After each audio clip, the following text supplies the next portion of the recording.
the men and the women. I know this is a show. I know you on this show for different reasons, but I'm gonna need everybody, and I mean everybody, to read the room. If y'all don't know by now, he or she is not that into you, I don't know what to tell you. So let's figure this thing out.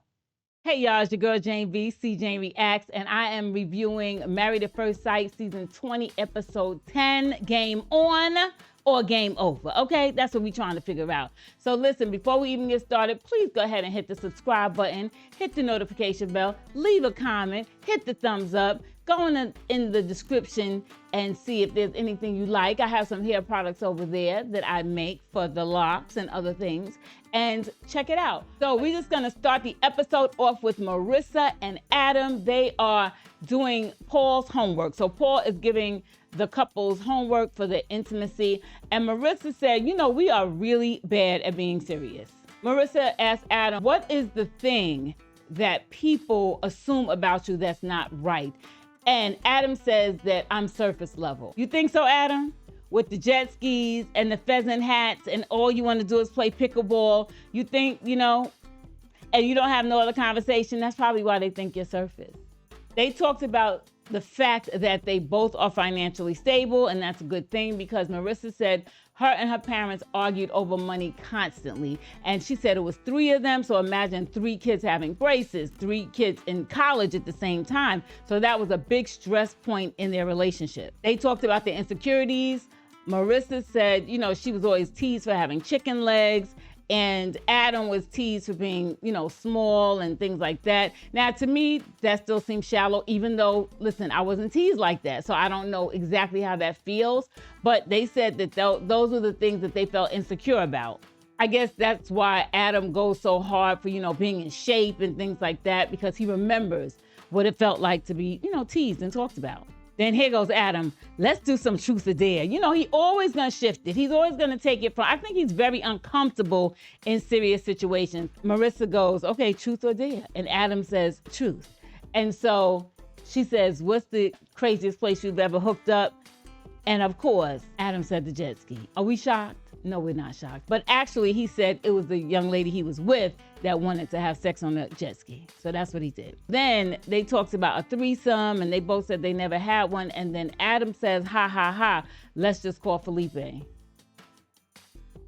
Nikki and Shawn. So Nikki and Shawn are going to this beautiful park with a nice view, and she has it all set up, and it was cute. She called it a knick-knick, not a picnic, but a knick-knick. I do like that. And it was set up so nice. She talks about, and she continues to talk about the fact that she really wants to build a friendship. Physical and sexual attraction usually is automatic. That is automatic, but that does not sustain a relationship. So I get that she wants to build a friendship. However, we low-key know that Nikki really ain't feeling Shawn like that. But, you know, that's what she's saying, because that's actually a plausible, okay, that's a plausible excuse, you know, why she ain't trying to be physical with him. Shawn asked her a really good question. He said, Nikki, what is the path that we're on or we need to take for you to say yes, or for us to say yes on decision day? And she tells him, we have made progress. She actually says she's more hopeful than she's ever been at this point of the process. She says she's feeling like they're becoming more compatible, but she says the intimacy piece is still an issue.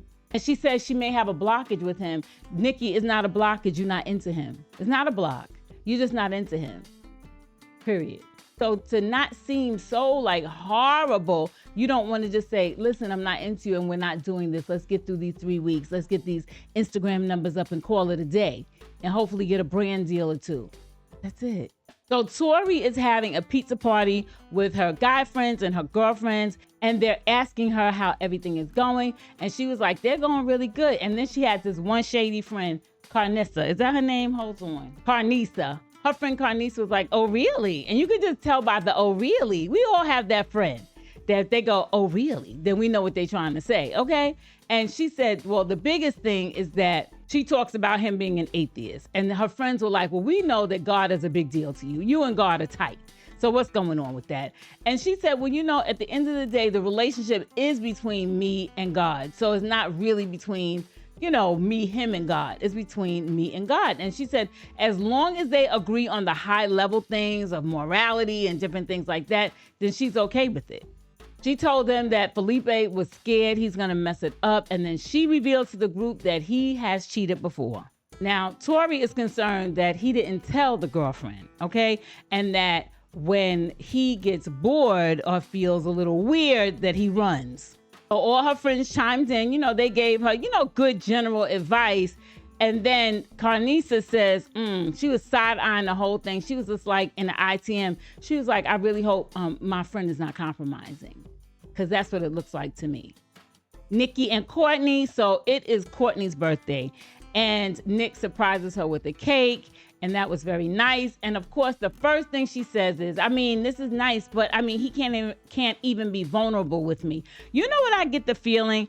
I get the feeling that Courtney is uncomfortable with feeling good, and she's uncomfortable with people being nice to her. That's what I get, because she really went in. And my thing is like, listen, he got you a cake. He could have just not done anything, but he did get you the cake, and immediately you're complaining. So they have a party down to the Felipe's restaurant. What's his restaurant again? I got to get the name. They have a party at a mafia-based party. It was a cute theme. And they had it at Felipe's restaurant. So everybody's there, dressed up. Everybody's excited, to celebrate Courtney's birthday. And then what happens is, so the seating, it's time to sit down. And there's the one seat for Courtney, but then the young ladies are surrounded her. And it was kind of like, why is there no seat for me? And that was weird, because it's like, Courtney, why is there no seat for your husband? She is still mad at the fact that when they had the group therapy session, she was pouring out her heart, which is probably very hard for her to do. And the fact that Nick was like, well, I just don't like, being goofy. I get embarrassed being goofy. And he really was not supportive of her, right? But this is the thing, and we're going to get back to the party in a minute. But this is the thing with Courtney, you don't know which way to go. Like, he didn't say it, but I'm going to say it. He's walking on eggshells. So he doesn't know when's good, when's not good. Should I say something? Should I not say something? Because you low-key complain about everything. So he doesn't even know, am I even in a position where I feel comfortable where I could say something? Like where I could say something and be heard and be felt and be understood. And in that case, it would be weird for me too. But anyway, so finally, back to the dinner, she realizes she's being ridiculous. And, she switches places with Michelle, and she sits down, and Nick sits down. And he was just like not understanding, like, why is that even an issue? Why don't you have space for me? That would be in real life, like not on a reality show. That would be a huge red flag. You don't care about me. Now it's time to go. So Becca is having a side conversation. And Belle was just like, I am still pissed from that group session, okay? Because that's when they jumped on Mecca, saying that he was being very performative. And he said he's feeling it too. So, they know that that's something they need to talk to Paul about, because he felt very attacked and things of that nature. And then Belle turned around and said, and that gonna mess up my pain for the night. I'm trying to get some pain, and I can't, because they got my man all frustrated and, flummoxed and confused.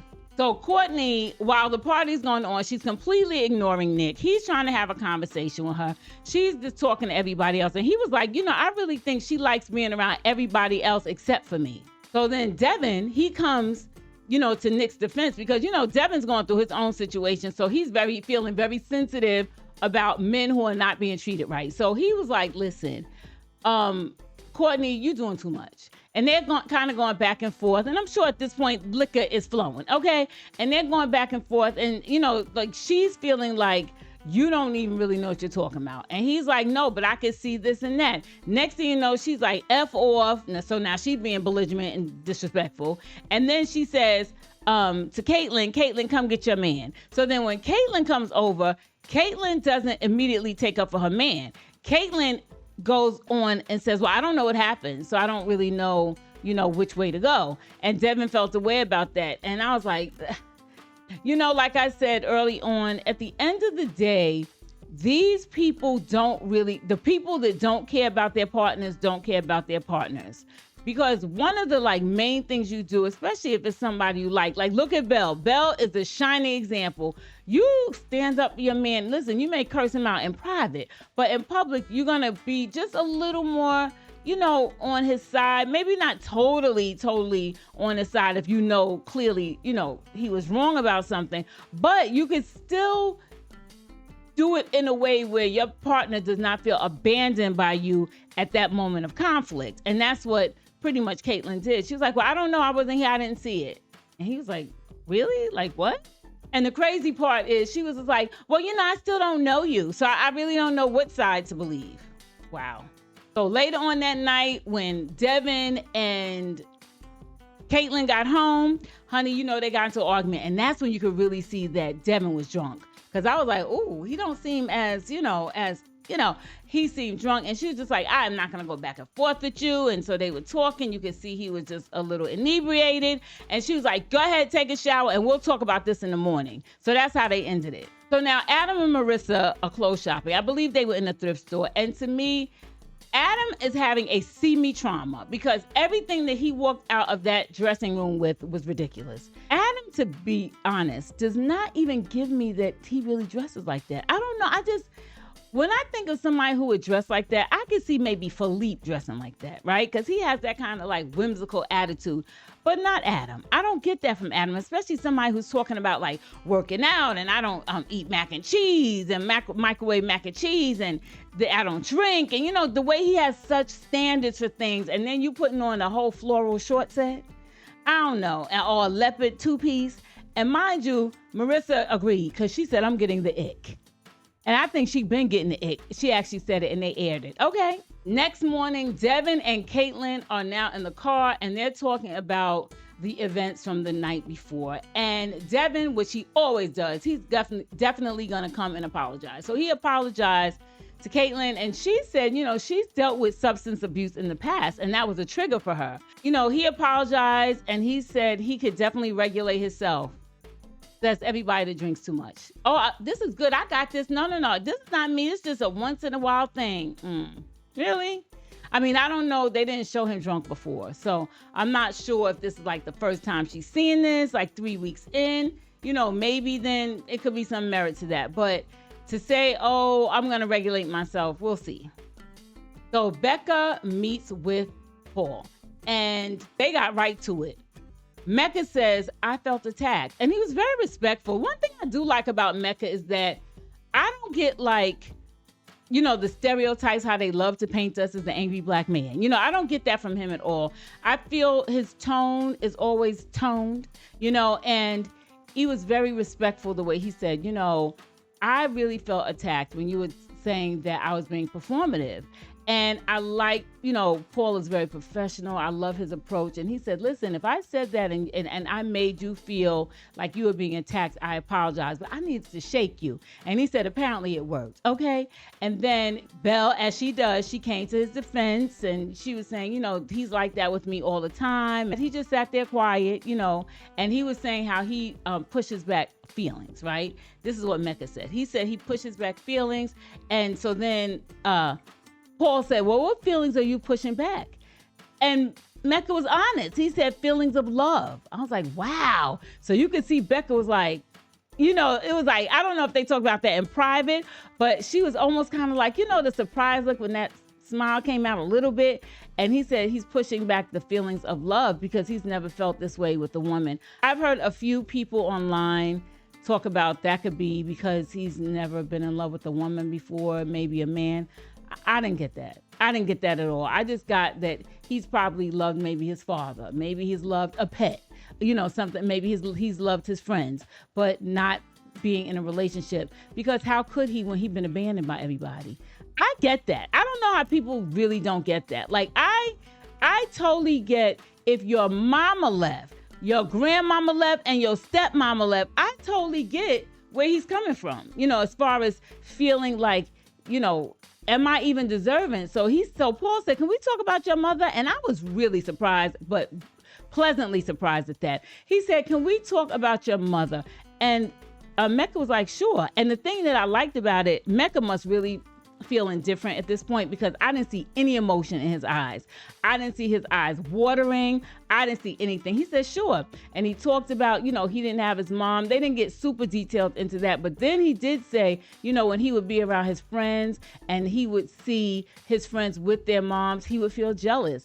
And, that was like, I guess, the origins of feeling not worthy, not being worthy of love, And then they turned to Belle. Paul turned to Belle and he said, you know what? I believe you love him. Wow. What? Tell you something. For somebody to call you out at that level, he said, I believe you love him. Yeah. And her eyes started tearing. So you already know that hit a nerve. You know that was real for her. She said, but you haven't told him. And to be honest, I wouldn't have told him either after he said 150%.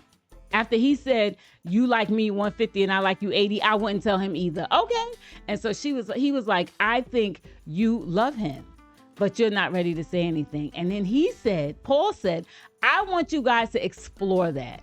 I was like, whoa. It was almost kind of like, just like they got permission to get it on. I think Paul is giving them permission to just jump in and, explore love.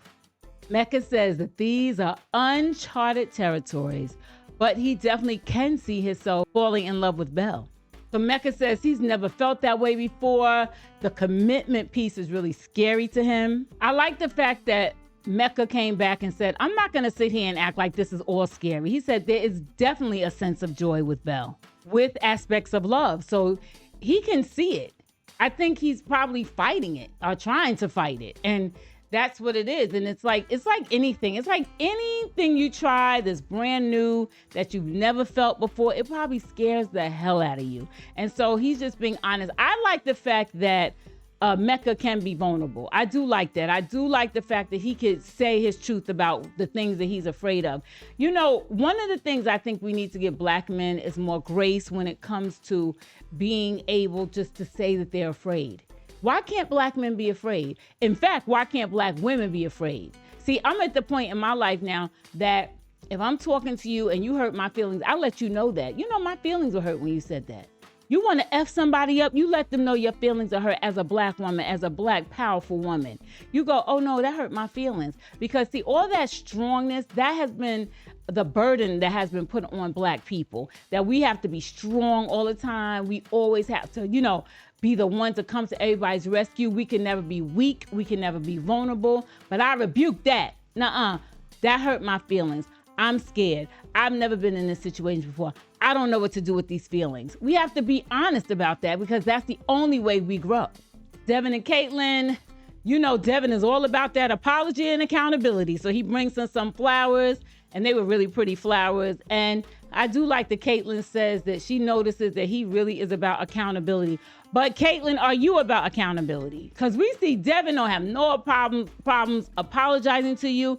He has no problem telling you how he feels and what he needs, but are you doing it back to him? Y'all, this must have been at night with the lights out because they showed Nikki mounting Shawn. And when I tell you the levels of uncomfortability, I be watching like this.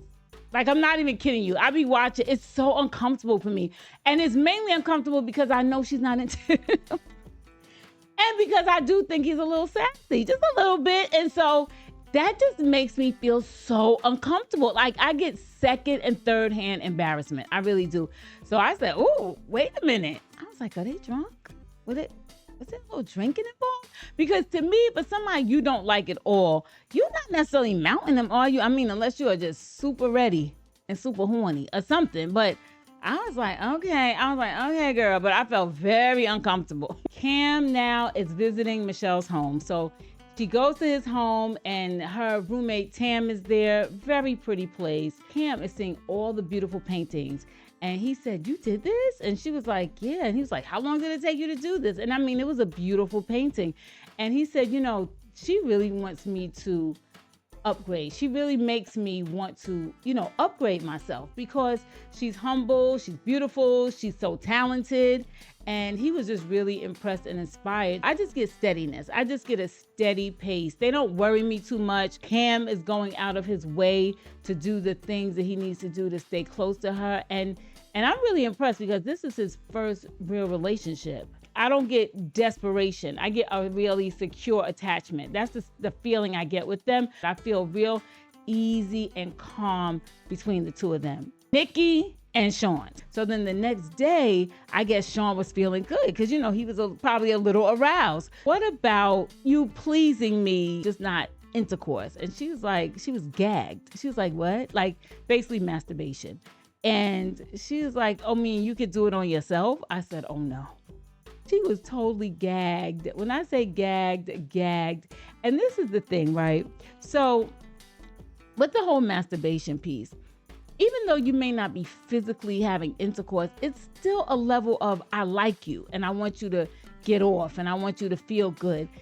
And I, for the life of me, don't understand why Shawn is just stopping it. Now, I don't know if off camera, Nikki is giving him more incentive to feel like he could do this. I'm not sure because we didn't see everything.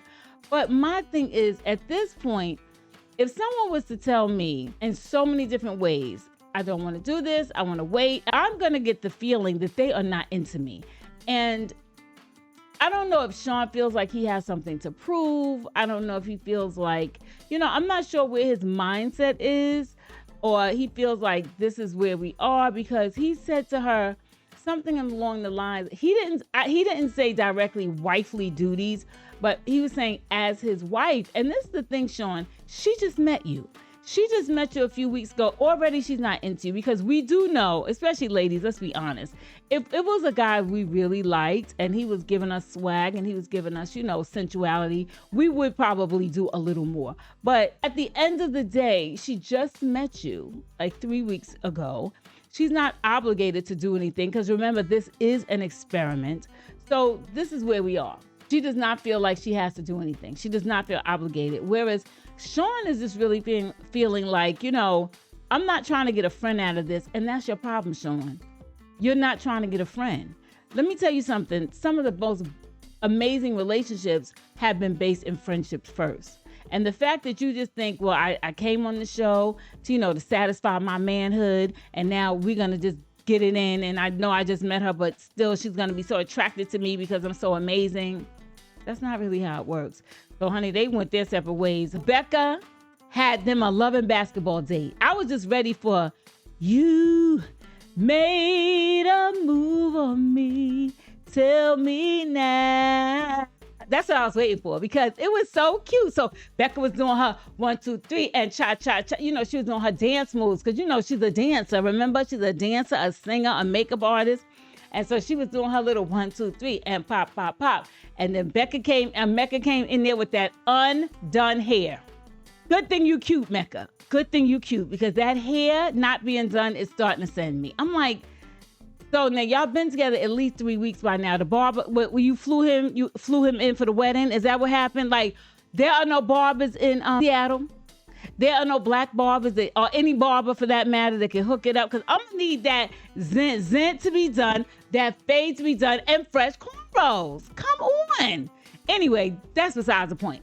So they did the date. It was really cute, little banter back and forth, and then they was doing some hoops. And Mecca did his thing, and Belle did her thing. They were getting their hoops. I didn't understand when they said that's an H, that's an S. Please explain that to me, because I wasn't sure exactly what they were talking about. They were playing for a kiss. So that was really loving basketball. Mecca thought he was in the NBA, and then he gonna do a slam, and she said, I'm done. She said, you out of pocket. Now, we ain't even doing all that. We just taking shots. Here you are showing off. Now you gotta do a slam dunk. She said, you know what, we're done. That was it. And then they gave each other their little kisses, mwah, mwah. And then they were like, look, we could do this anytime. I thought that was super cute. Courtney and Nick make it to Dr. Lisa, thank God, because those two, my Lord. Nick automatically just goes in and starts saying, what his issues is with her. She starts saying what her issues are with him. And Dr. Lisa said, y'all are living in parallel universes. Okay? Completely opposite. Not even close. Not just, parallel. Just like that. Just like that. Not coming together at all. Nick said, I really wish that she would appreciate me more, because Courtney is still hurt because she poured her heart out and he did not really respond. This is my thing. That was a conversation. That was just a conversation. Like, when y'all got back home, you could have been like, Nick, I felt like I was really, really vulnerable. And you did not respond. Like what was that about? This is how I felt. But we know Courtney ain't trying to be that vulnerable. See, that's what the problem is. Why don't you, to me, that was a simple conversation of, you know what? But then again, what am I saying? It's not even like they've been honest like that the whole time. That's why, to me, it sounds simple, but clearly to them, it wasn't that simple. Nick says he wants to connect more with Courtney, but he doesn't know where he stands. And Courtney does not give him space for him to feel like he could be comfortable coming to her. Dr. Lisa said, now, Courtney, clearly what you have been doing in the past has not worked, and you're bringing that to him right now. She said, you seem so guarded with Nick. And it's true. It feels like she has armor up. You know, it feels like, you know, he comes around and she's like a force field. That's what it feels like. Nick says that Courtney doesn't even make an effort for them to be close.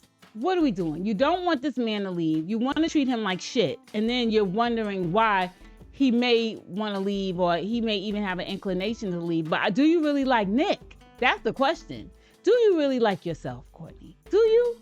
Everything with Courtney is, I don't want to seem corny. I don't want to seem corny. And Nick is like, are you, like, he didn't say this, but he's like, are you crazy? Corny? Because she was going to do her hair out on the balcony where he was so they could talk. And he was excited. Like, he's taking crumbs at this point. And he was excited. And she was like, well, I thought that would be corny. Where are you getting this information from? Who's telling you something is corny? And then Dr. Lisa let her know, in an arranged marriage, you have to cultivate closeness because it's not automatic. Remember, you guys are strangers. And I like that. You have to cultivate the closeness. And one of the ways to cultivate the closeness, as Paul told us earlier, is by talking and sharing and being vulnerable. That's what brings people together. So then Courtney gives Nick a mercy kiss, a pity kiss. She gives him a pity kiss, and he said, I feel hopeful. Nick ain't picking her at the end because Nick is worn out. He knows how these shows work. He said, let me just go ahead going through this and do what I got to do, but I'm not picking her at the end. And I hope when he doesn't pick her at the end, she's not acting surprised. Okay, so here we go with the Mr. and Miss Uncomfortable. I can't with them. So Nikki and Shawn. Now Nikki and Shawn are having their moment because now, remember, they've been given assignments for, you know, for intimacy, closeness through questions, and I guess through other things, because Shawn has Nikki on this red robe. He has on a red robe. And he said, you know what? You're not going to know anything that's going on. He blindfolds her. And then he's feeding her different things like, you know, the strawberries, the whipped cream, you know, the fudge, the brownies and things of that nature. When he tied her hands behind her, I said, what are they about to do? And then he takes the, you know, like the feather and the whip that has the different prongs, and he puts it over, and he was like, how do you feel? And she's like, that feels, you know, interesting, you know, whatever. Ain't know what's happening. So after he took the blindfolds off, and she's like, okay, because now she sees all the things that was going on. You know, they were having a conversation. And, you know, their conversations are always tense because that's what they're going to show us with them. They're going to show us those tense conversations. And basically, she was saying, you know, I was really off-put by what you said earlier when you said, it's my wifely duties, because he said showing up as a wife. She said wifely duties. They're kind of the same in the sense that, like, showing up as a wife does imply wifely duties. He just didn't say those exact words. And pretty much he was like, no, like pretty much I don't even have the bandwidth to sit here and argue with you right now over this. But that's where they were with that conversation. Nikki says, you know, he caught her off guard with that sexually progressive conversation, because now you're talking about masturbation and things of that. That is like another step. She says she wants to move at a natural progression. And here comes Shawn with his little sassy self. Did I say sassy self? Yes, because Shawn says things and he has these expressions and he's doing things that just don't make him look the best. He said, girl, ain't nobody sweating you. Now, who says that? What man says that? Girl, I ain't sweating you? Really? Ask Devin that, because Devin said he's sweating Caitlyn. Okay, so that was the end of the episode. That's where they left us off. So y'all don't forget to hit the subscribe, hit the notification bell, hit the thumbs up, leave a comment. Definitely check out the description, and I will catch you guys on the next episode. Okay, so until the next time, peace.